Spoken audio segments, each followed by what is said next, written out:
No último programa, você conheceu mais sobre joanetes e micoses, doenças comuns dos nossos amigos pés. Mas o sofrimento desse pobre esquecido não para por aí. Hoje você vai conhecer mais sobre chulé, calos e o dolorido esporão, além dos cuidados que se deve ter com os calçados. O Olho Clínico desta semana está começando.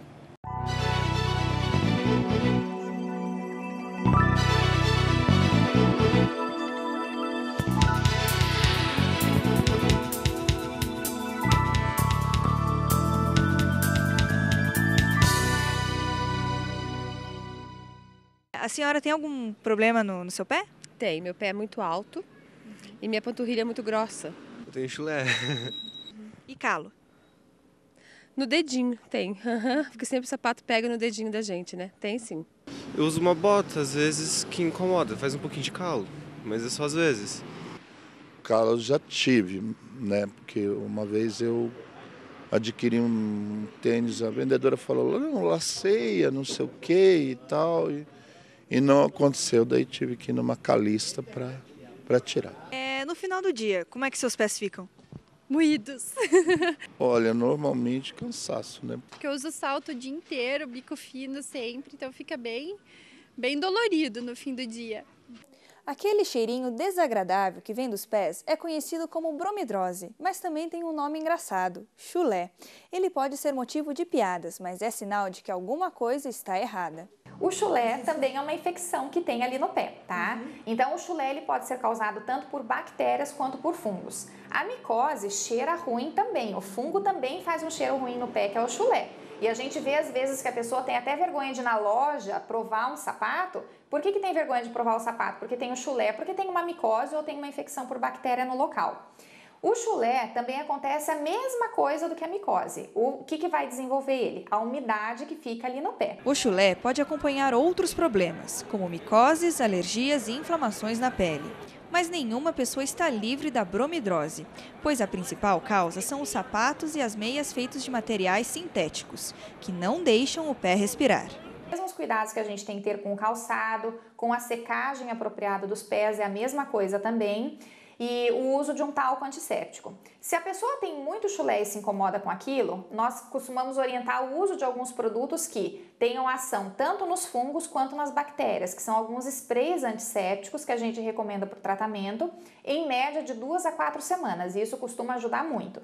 Mas, infelizmente, os calçados que são sintéticos, que são quase todos hoje em dia também, predispõem o aparecimento do cheiro. Daí a mesma orientação de não utilizar o calçado todos os dias da semana, sempre deixar ele respirar ali um pouquinho. Outra prova de resistência para nossos pés são os calos, que podem aparecer de duas formas, duros ou moles. Os calos duros são causados pelo atrito entre a pele e o sapato e aparecem principalmente na parte superior dos dedos do pé ou nas laterais do dedo mindinho. Já os calos moles se formam entre os dedos, por causa da fricção entre eles. Com o calo é que é um mecanismo de defesa da pele, porque o osso entra em contato com uma superfície do sapato e a primeira coisa que acontece é o quê? A formação da bolha. Só que de tanto formar a bolha, o que acontece? A pele acaba engrossando como um mecanismo de proteção, para não formar bolha de repetição. E nesse local que a pele engrossa, que forma o chamado calo, que nada mais é que um mecanismo de defesa do nosso próprio organismo para não ficar formando bolha de repetição. E isso sempre acontece em algum ponto que o calçado está pegando. Os calos têm formato de cone, com a ponta para dentro do pé e a base para fora. Por isso que quando o calo sofre alguma pressão, nós sentimos dor. Existem tratamentos eficazes contra os calos, mas devem ser usados com cautela. É complicado a gente falar tratar calo, tá? Então a gente tem alguns produtos que têm ação calicida e que eles vão amolecer a pele vai voltar a ficar molinha no local. Só que se a pessoa voltar a usar o mesmo calçado que ocasionava o calo, vai acontecer a mesma coisa. Primeiro vai formar uma bolha naquela pele fina e depois aquela pele vai engrossar e vai formar o calo. Então o ideal quando tem o calo mesmo é tentar evitar utilizar o calçado que pegue no local. Não são apenas os calos que causam dores nos nossos pés. Uma inflamação no tecido que cobre os músculos da sola leva mais de 1 milhão de brasileiros ao ortopedista. É o esporão. O mais correto seria dizer dor embaixo do calcanhar, ou subcalcalgia plantar. Porque existe a subcalcalgia na parte de trás do calcânio, onde o tendão calcâneo, que chamava-se Aquiles antigamente, o tendão calcâneo gruda no calcâneo. Isso é uma entesopatia, que é outra coisa.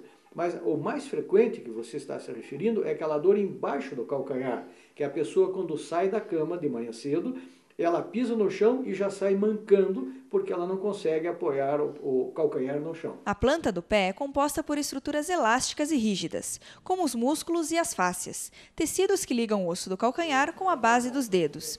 Essas estruturas nos ajudam na hora de caminhar.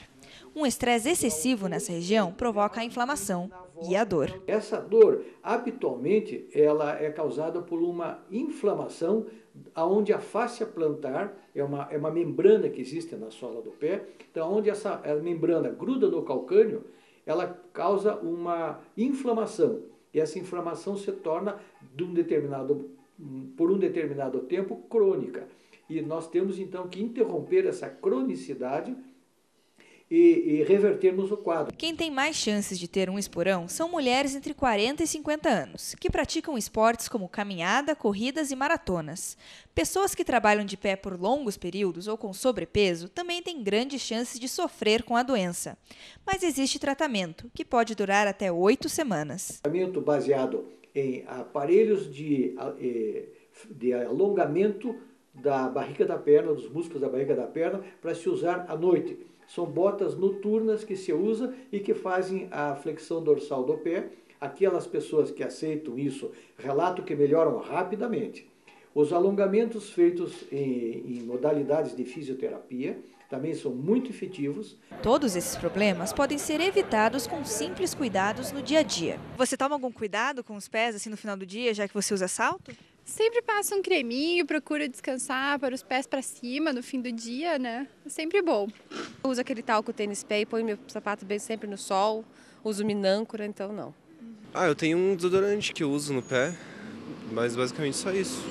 Então, eu cuido da higiene, cuido de descansá-los, né, erguendo as pernas para cima e faço yoga. Outro cuidado que devemos tomar é na hora de comprar sapatos. Mais detalhes devem ser observados além da beleza. Quando for procurar o calçado, na verdade o ideal é que seja um calçado de couro, tá? Não seja um calçado sintético, dessas coisas que são mais plastificadas, porque elas fazem com que o pé sue muito mais. E muito importante para calo é você comprar o calçado no final do dia, que é uma hora que teu pé está mais inchado. E sempre tentar ficar um pouquinho com o calçado ali no pé para ver se ele vai ser confortável, tentar andar um pouquinho na loja, ver se ele vai pegar em algum ponto ou não. E não cair na tentação da vendedora que vai falar, o sapato tá apertado, mas é um sapato que laceia, ele é de couro, vai lacear e vai ficar bom no teu pé. Não é assim, a vendedora tá querendo te empurrar um sapato que não cabe no teu pé, tá?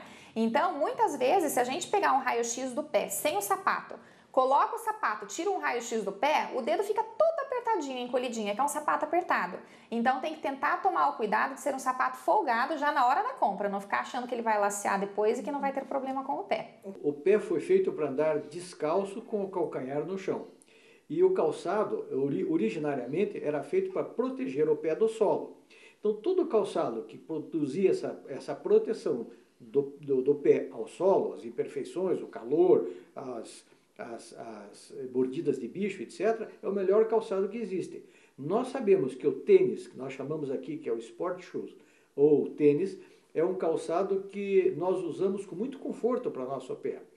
Aqueles que precisam de mais conforto, como, por exemplo, os diabéticos, que têm um pé muito rígido pela glicolização do colágeno, que é o que ocorre muitas vezes na doença evoluída do diabetes, eles precisam de sapatos específicos para o diabetes. E hoje nós já temos, inclusive no Brasil, sapatos muito bons que são fabricados para proteger e dar flexibilidade àquele pé muito rígido. Então eu responderia para você, o calçado adequado para ser usado, ele deve ser de salto baixo, largo e redondo na frente. E um couro que não seja muito rígido para não produzir calosidades e não apertar. E outro detalhe importante, a caixa do sapato, isto é, a altura anterior do sapato, tem que ser suficiente para não esmagar os dedos na parte anterior. Esse sapato razoavelmente flexível, com a caixa alta, mais largo e de salto baixo, é um sapato extremamente adequado para você usar no teu dia a dia, porque ele vai dar conforto para o seu pé. E o Olho Clínico desta semana fica por aqui. Se você quiser fazer algum comentário ou alguma sugestão de programa, mande um e-mail para a gente. O endereço é olhoclinico@ufpr.br. Mas se você quiser rever este ou outros programas, acesse nossa página na internet www.tv.ufpr.br. Até a próxima semana. Tchau!